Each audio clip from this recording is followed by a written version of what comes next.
আসসালামু আলাইকুম। ফাইনালি আমরা জাফলংয়ের উদ্দেশ্যে রওনা দিয়েছি। তো আমরা জাফলং থেকে করবো আর এখানে সব ভিডিও আপনাদের সাথে শেয়ার করবো। দেখেন এই যে আমি ভিডিও করা শুরু করেছি, এখান থেকে পাথর নিয়ে যাচ্ছে অনুমতি নিয়ে পুলিশের কাছ থেকে। তো আমরা যেতে যেতে সব কিছু ভিডিও আপনাদের সাথে শেয়ার করব। আমরা জাফলং চলে যাব, আসেন আপনারাও।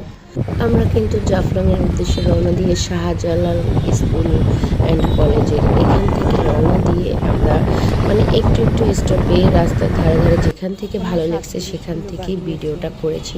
তো যেতে যেতে আমরা রোদের মধ্যে একটা জাম গাছের নিচে দাঁড়ালাম। আমার জামাই একটু প্রকৃতিটাকে সারা দিতে চলে গেছে।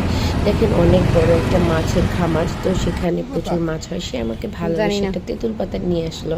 তো ভালোবেসে আমিও সেটাকে কোটি টাকার উপহার হিসাবে মনে করে নিলাম। এই যে দেখেন আপনাদের সাথে আমি সেটা নিয়ে কত মজা করতেছি। আসলে ওই যে দেখা যাচ্ছে দূরে পাহাড়, তো আমরা আবার পাহাড় দেখুন, পাহাড়ে ঘেঁষে আছে মেঘ, মেঘের মানে যেতে যেতে আপনাদের সাথে সব কিছু শেয়ার করবো। আমরা সিলেট ছাতক বসে যে একটা ঝর্ণা দেখা যায়, সেই ঝর্ণাটা কিন্তু আমরা অনেক দূর থেকে দেখেছিলাম ছাতকের লাল পাহাড় থেকে। তো যেতে যেতে আমার জুতাটা ছুটে গিয়েছিল, নতুন জুতো।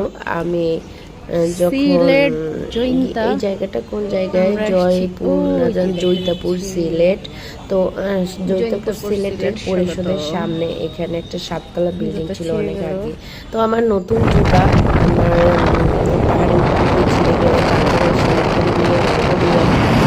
দেখতে আমরা মানে জাফলংয়ের কাছাকাছি চলে আসলাম।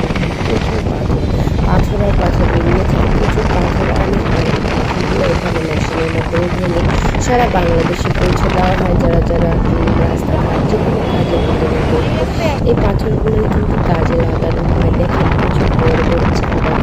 তো আমি দেখতে দেখতে ভিডিও করে নিলাম, কারণ আমি আপনাদের সাথে না শেয়ার করলে ভালো লাগে। এই যে জাফলংয়ের খুব কাছাকাছি চলে আসছি। আমি ভিডিওটা মাঝে মাঝে থেমে থেমে ভিডিওটা করেছি। এই জায়গাগুলো যারা জাফলং গিয়েছেন তারাই অবশ্য চিনবেন এই জায়গাগুলো। তো আসলে দুই ধারে মানে মেঠো পথ, তারপরে সবুজে ঘেরা নীল সাদা আকাশে খুব ভালোই লাগতেছে। আমার মনটা খুব ভালো লাগতেছে।